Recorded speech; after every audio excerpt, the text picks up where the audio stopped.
ओम शांति। 13/5/26 की मुरली है। बाबा कहते हैं, मीठे बच्चे, बाप द्वारा तुम्हें जो सृष्टि के आदि मध्य अंत की नॉलेज मिली है, इसे तुम बुद्धि में रखते हो, इसलिए तुम हो स्वदर्शन चक्रधारी। हमारी बुद्धि में क्या है? बाबा कहते हैं, स्व का दर्शन आदि मध्य अंत में हम आत्मा क्या थे, क्या है, क्या बनेंगे। इस चक्र को हम सारा दिन घुमाते हैं, इसीलिए हमारे स्वदर्शन चक्रधारी। प्रश्न है, रूह को पावन बनाने के लिए रूहानी बाप कौन सा इंजेक्शन लगाते हैं? बाबा कहते हैं, मन मना भाव का। माने मन हमको किस में लगाना है? बाबा में, शिव बाबा में लगाना है। यह इंजेक्शन रूहानी बाप के सिवाय कोई लगा नहीं सकता। बाप कहते हैं, मीठे बच्चे, तुम मुझे याद करो, बस याद से ही आत्मा पावन बन जाएंगी। इसमें संस्कृत आदि पढ़ने की भी जरूरत नहीं है। बाप तो हिंदी में सीधे शब्दों में सुनाते हैं। रूह को जब यह निश्चय हो जाता है कि रूहानी बाप हमें पावन बनने की युक्ति बता रहे हैं, तो विकारों को छोड़ती जाती है। बाबा कहते हैं, जब मन हमारा बाबा में लगेगा तो बाबा क्या है? एवर प्योर है। तो हम भी धीरे धीरे बाबा की याद से आत्मा पावन बनते जाएंगे। बाबा कह रहे हैं, मैं तो सीधे शब्दों में हिंदी में बाबा हमें समझाते हैं। तो धीरे धीरे हमारे विकार छूटते जाएंगे और हम पावन बनते जाएंगे। तो ये युक्ति है अपना मन बाबा में लगाना। ओम शांति। ओम शांति का अर्थ तो बच्चों को समझाया। आत्मा अपना परिचय देती है, मेरा स्वरूप शांत है और मेरा रहने का स्थान शांति धाम है, जिसको परम धाम निर्वाण धाम भी कहा जाता है। बाप भी कहते हैं कि देह अभिमान छोड़ देही अभिमानी बनो। बाप को याद करो, वह है पतित पावन। यह कोई भी नहीं जानते हैं हम आत्मा है, यहाँ आए हैं पाठ बजाने। अब ड्रामा पूरा होता है, वापस जाना है, इसलिए कहते हैं मुझे याद करो तो तुम्हारे विकर्म विनाश होंगे। बाबा हमको कहाँ लेके जा रहे हैं? बाबा कहते हैं, मैं आया हूँ शांति धाम से, और परमधाम निर्वाण, उसको परमधाम निर्वाण धाम भी कहते हैं। तो बाबा कहते हैं, तुम भी देही अभिमानी बनो तो मैं तुमको पावन बनाकर वहाँ ले जाऊंगा। जो जिस बाबा बता रहे हैं, जैसे गुजरात में रहने वाले जो जिस गांव में रहता है, जिस शहर में रहता है, भाषा वहीं की बोलते हैं। तो वही बाबा बता रहे, जिस गांव में रहते हैं वह वहाँ की भाषा जानते हैं। अनेक मनुष्य, अनेक भाषाएं हैं। सतयुग में तो एक ही धर्म, एक ही भाषा थी। अभी तुम बच्चों को सृष्टि के आदि मध्य अंत की नॉलेज बुद्धि में है। अभी कितनी भाषाएं हो गई है। अब एक मेन भाषा की भी कितनी भाषाएं निकल गई है, और सतयुग में एक ही भाषा होती है। यह कोई शास्त्रों में बाबा बोले लिखा हुआ नहीं है। ऐसा कोई शास्त्र नहीं जिसमें यह नॉलेज हो। न कल्प के आयु का ही लिखा हुआ, न किसी को मालूम है। क्योंकि शास्त्र तो जो मनुष्य आत्मा देहधारी है वो लोग लिखते हैं। शास्त्र तो जो भक्ति मार्ग के शास्त्र है, तो उनको कैसे पता कल्प की आयु क्या है और कौन आकर हमें पतित से पावन बनाता है? ये उनको सीधी नॉलेज नहीं है। तो न कल्प की आयु का ही लिखा हुआ है, न किसी को मालूम है। सृष्टि तो एक ही है। सृष्टि का चक्र फिरता रहता है, नई से पुरानी, पुरानी से फिर नई होती है। लेकिन ये चक्र नहीं रुकता है। ये चक्र पुराना हुआ फिर नया होगा। अब इसमें किसका कब क्या पार्ट है, वो आत्मा अपने पुरुषार्थ अनुसार उनको मिलता है। पुरुषार्थ करने का, सारी आत्माओं को पुरुषार्थ करने का समय ये संगम योगी है। इसको ही कहा जाता है स्वदर्शन चक्र। जो नई और पुरानी, पुराने से नई जो चक्र फिरता है, इसको स्वदर्शन चक्र कहते हैं। और ये स्व का दर्शन का चक्र बाबा ही हमें आके समझाते हैं, आदि मध्य अंत का। जिसको इस चक्र का नॉलेज है उसको कहा जाता है स्वदर्शन चक्रधारी। आत्मा को ज्ञान रहता है ये सृष्टि चक्र कैसे फिरता है। वह फिर श्री कृष्ण को, विष्णु को स्वदर्शन चक्र दे देते हैं। कौन देते हैं? जिन आत्माओं को ज्ञान नहीं है, उनको पता नहीं है। बाबा संगम पर आकर हमें स्वदर्शन चक्रधारी बनाते हैं, तो वो स्थूल रूप में जो दिखाते हैं विष्णु और श्री कृष्ण के हाथ में दिखाते हैं। अब बाप समझाते हैं, उन्हों को तो नॉलेज थी नहीं। सृष्टि के आदि मध्य अंत का नॉलेज बाप ही देते हैं। यह है स्वदर्शन चक्र। बाबा कहते हैं स्वदर्शन चक्र एक्चुअल में हम ब्राह्मणों का है। हम दिन में सारा दिन वो स्वदर्शन चक्र फिराते हैं और माया का गला काटते हैं। असली में स्थूल में कोई गला काटने की बात नहीं है, बाकी कोई हिंसा की बात नहीं है जिससे गला कट जाए। यह सब झूठ लिख दिया है। यह नॉलेज बाप के सिवाय कोई मनुष्य मात्र दे न सके। एक तरफ देवी देवता को बोलते हैं डबल अहिंसक, माने संकल्प में भी हिंसा नहीं, और एक तरफ स्थूल स्वदर्शन चक्र हाथ में दिया है कि असुरों का गला काटते हैं। तो दोनों चीज कैसे हो? तो मनुष्य को कभी भगवान कह नहीं सकते, जबकि ब्रह्मा विष्णु शंकर को भी देवता कहा जाता है। जो बाप की महिमा है वह देवताओं की भी नहीं। बाप तो राजयोग सिखा रहे हैं, ऐसे नहीं कहेंगे बच्चों की भी वही महिमा है जो बाप की है। बच्चे फिर भी पुनर्जन्म लेते हैं, बाप तो पुनर्जन्म में नहीं आते हैं। बच्चे बाप को याद करते हैं। ऊंचे ते ऊंचा है भगवान, वह सदा पावन है। बच्चे पावन बन फिर पतित बनते हैं, बाप तो है ही पावन। बाप का वर्षा भी जरूर चाहिए बच्चों को। एक तो मुक्ति चाहिए, दूसरा जीवन मुक्ति चाहिए। बाबा और बच्चे भी सेम नहीं हो सकते, और भगवान और देवी देवता भी एक नहीं हो सकते, दोनों की महिमा अलग है। फिर बाबा कहते हैं जब बच्चे बाप की महिमा सेम नहीं है, क्योंकि हमारा बाप कौन है? निराकार है, वो जन्म मरण रहित है, लेकिन हम आत्माएं उनके बच्चे जन्म मरण में आते हैं। फिर बाबा कहते हैं बाबा कहाँ लेके जाता है? बाबा हमें मुक्ति चाहिए और दूसरा जीवन मुक्ति चाहिए, वर्षा के रूप में चाहिए बाबा से। वर्षा किसको मिलेगा? बच्चों को मिलता है। तो शांति धाम को मुक्ति और सुख धाम को जीवन मुक्ति कहा जाता है। जो आत्माओं का असली घर है परम धाम शांति धाम, वो है मुक्ति। वहाँ सब आत्माओं को जाना पड़ेगा। लेकिन सुख धाम माने सतयुग में, जीवन मुक्ति में, जो अभी परमात्मा को पहचानता है, अपने पिता को पहचानता है और मन मना भाव का इंजेक्शन लगाता है, पावन बनता है, वही जाएगा जीवन मुक्ति में। मुक्ति तो सबको मिलती है, जीवन मुक्ति तो पढ़ेंगे उनको मिलेगी। भारत में बराबर जीवन मुक्ति थी, बाकी सब इतने मुक्ति धाम में थे। सतयुग में सिर्फ एक ही भारत खंड था, लक्ष्मी नारायण का राज्य था। बाबा ने समझाया है लक्ष्मी नारायण के मंदिर सबसे जास्ती बनाते हैं। बिरला आदि जो मंदिर बनाते हैं वह यह नहीं जानते कि लक्ष्मी नारायण का ये बादशाही कहाँ से मिली, कितना समय राज्य किया, फिर कहाँ चले गए, कुछ भी नहीं जानते। तो जैसे गुड़ियों की पूजा हुई ना, इसको कहा जाता है भक्ति। आप ही पूज्य फिर आप ही पुजारी। पूज्य और पुजारी में बहुत फर्क है। उनका भी अर्थ होगा ना। पतित उनको कहा जाता है जो विकारी है, क्रोधी को पतित नहीं कहेंगे। जो विकार में जाते हैं उनको पतित कहा जाता है। इस समय तुमको ज्ञान अमृत मिलता है, ज्ञान का सागर है ही बाप। बाप ने समझाया है ये भारत ही सतो प्रधान ऊंचते ऊंच था, अब तमो प्रधान बन गया है। ये तुम्हारी बुद्धि में है। यहाँ कोई राजा ही तो है नहीं, यहाँ है ही प्रजा का प्रजा पर राज्य। सतयुग में बहुत थोड़े होते हैं, अभी तो कितने हैं। विनाश की तैयारियां भी होती है बाबा कहते हैं। और परिस्तान सतयुग कहाँ बनेगा? दिल्ली परिस्तान तो बनना ही है, परंतु यही कोई जानते नहीं। दिल्ली परिस्तान बनेगा। इस पुरानी दुनिया को पलटाने वाला कौन, ये किसी को भी पता नहीं। दुनिया भी पलटेगी, मुक्ति जीवन मुक्ति भी आत्माओं को मिलेगी। ये सब फिक्स है ड्रामा में, बाबा कहते हैं। अब जो जैसा करेगा वैसा पाएगा।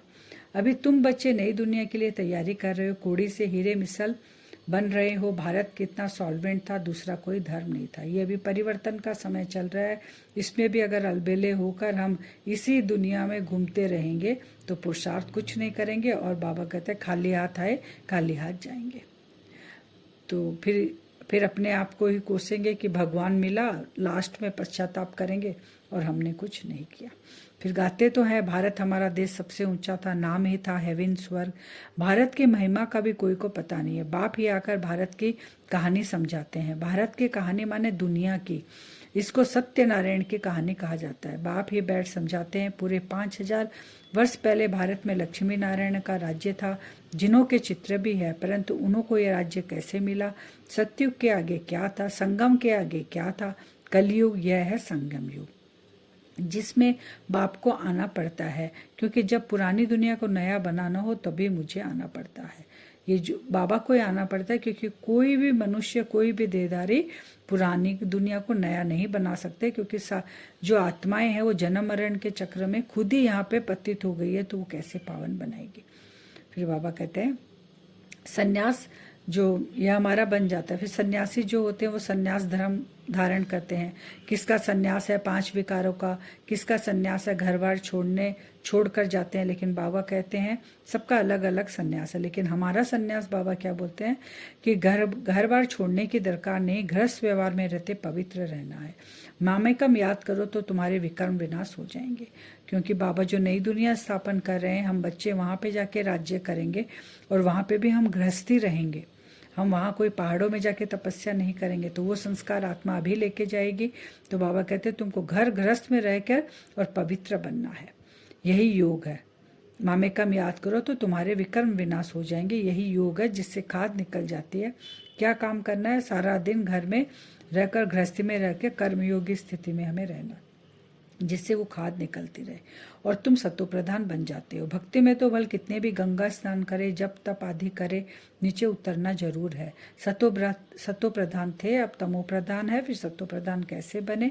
सो सिवाय बाप के कोई रास्ता बता न सके। ये किसी के अंदर भी, आत्मा के अंदर ये पाठ नहीं है कि आके हमको रास्ता बताए, सिवाय उस परमात्मा के।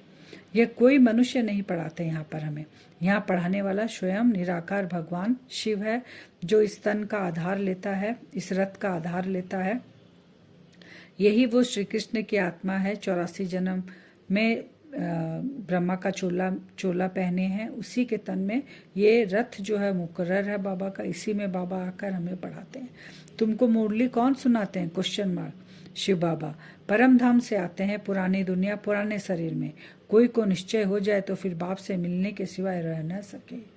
कहे पहले बेहद के बाप को तो मिले। निश्चय का बात है ना, मैसेज मिल गया। अगर निश्चय हो तो दौड़े। अगर भगवान आया है जिसको मैं ढूंढ रहा था, सुन के भी इग्नोर कर देते, निश्चय नहीं होता।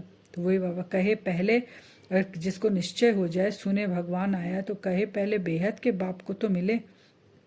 ठहर नहीं सकेंगे। कहेंगे बेहद का बाप जो स्वर्ग का मालिक बनाते हैं, उनके पास हमको फौरन ले चलो। देखे तो सही शिव बाबा का रथ कौन सा है। वो लोग भी घोड़े को श्रृंगारते हैं, पटका निशानी रखते हैं। वह रथ था मोहम्मद का, जिसने धर्म स्थापन किया। भारतवासी फिर बैल को तिलक दे मंदिर में रखते हैं, समझते हैं इस पर शिव की सवारी हुई। अब बैल पर तो न शिव की न शंकर की सवारी है, कुछ भी समझते नहीं। शिव निराकार है, वह कैसे सवारी करेंगे? टांगे चाहिए जो बैल पर बैठ सके। यह अंधश्रद्धा। बाबा कहते ये तो नॉलेज है कि भगवान आता है धरती पे, लेकिन मनुष्य के तन में आता है, इसके जगह जानवर बैल का रख दिया, इसलिए मंदिर में बैल रखते हैं। तो बाबा कहते मैं तो निराकार हूँ, मेरे को कोई टांग थोड़ी है, तो मुझे तो शरीर का आधार लेकर और वो ज्ञान तुमको, तो पढ़ाई मेरे को पढ़ाना है, क्योंकि मैं जादू मंत्र, छू मंत्र, कृपा, आशीर्वाद करने नहीं आया हूँ। मैं तुमको पढ़ाई पढ़ाकर, ज्ञान का इंजेक्शन लगाकर तुमको पावन बनाने आया हूँ। आज का वरदान है, अनुभव की विल पावर द्वारा माया की पावर का सामना करने वाले अनुभवी मूर्त भवन। कौन सा विल पावर? अनुभव का। इतना पावरफुल है ये अनुभव का कि माया का पावर सामना नहीं कर सकता हमें। तो सबसे पावरफुल स्टेज है अपना अनुभव। अनुभवी आत्मा अपने अनुभव की विल पावर से माया की कोई भी पावर का, सभी बातों का, सर्व समस्याओं का सहज ही सामना कर सकती है और सभी आत्माओं को संतुष्ट भी कर सकती है। सामना करने की शक्ति से सर्व को संतुष्ट करने की शक्ति अनुभव की विल पावर से सहज प्राप्त होती है। इसलिए हर खजाने को अनुभव में लाकर अनुभवी मूर्त बनो। स्लोगन है, एक दो को देखने के बजाय स्वयं को देखो तो परिवर्तन करो। यहाँ परिवर्तन किसको करना है? दूसरों को थोड़ी परिवर्तन हमें करना है। स्वयं को स्वयं हम परिवर्तन करेंगे। हमें देख जब दूसरे परिवर्तन होंगे तो वो हमारा जमा होगा। तो एक दो को देखने के बजाय स्वयं को देखो और परिवर्तन करो। अव्यक्त सारे सदा अचल अडोल एक रस स्थिति का अनुभव करो। अपने आप को चेक करो। हर शक्ति का, हर प्राप्ति का, हर गुण का अनुभव है। अगर अनुभव की अथॉरिटी है तो कोई भी परिस्थिति अनुभव की अथॉरिटी के आगे कुछ भी प्रभाव नहीं डाल सकती। अनुभवी मूर्त कभी भी किसी भी परिस्थिति में अचल अडोल रहते, हलचल में नहीं आते, क्योंकि सबसे बड़े में बड़ी अथॉरिटी अनुभव है। आह्वान करो जिस समय जिस शक्ति का, वो सेकंड में सहयोगी बनेंगे। अब हम वरदान से योग करेंगे। अपने आप को देखें। भ्रकुटी सिंहासन पे मैं आत्मा बैठी हूँ।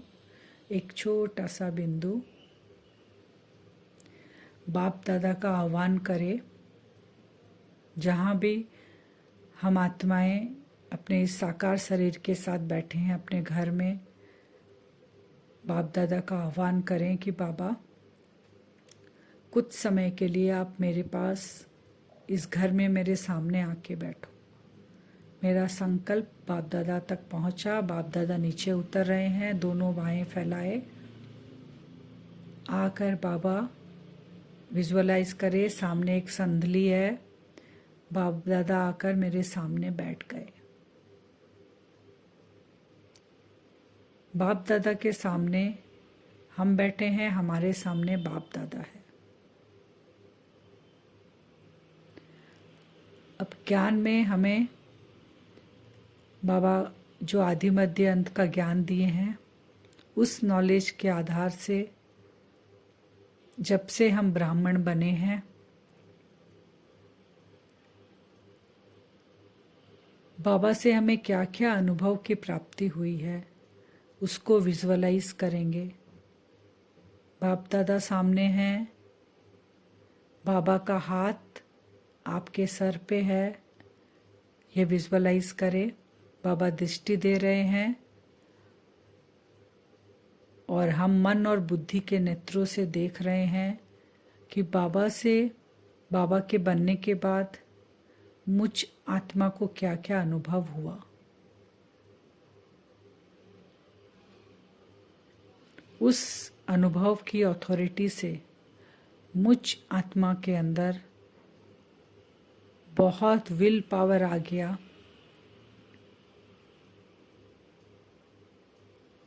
इस लाइफ के अंदर, इस ब्राह्मण जीवन में अनुभव की वो विल पावर के कारण कोई भी परिस्थिति कैसी भी हो, वो दूर से ही भाग जाएगी।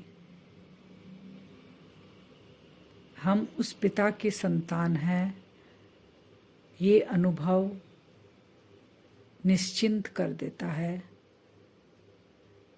इससे बड़ा विल पावर और कुछ नहीं कि मेरा पिता स्वयं भगवान है। कोई भी हमें आके छू भी नहीं सकता।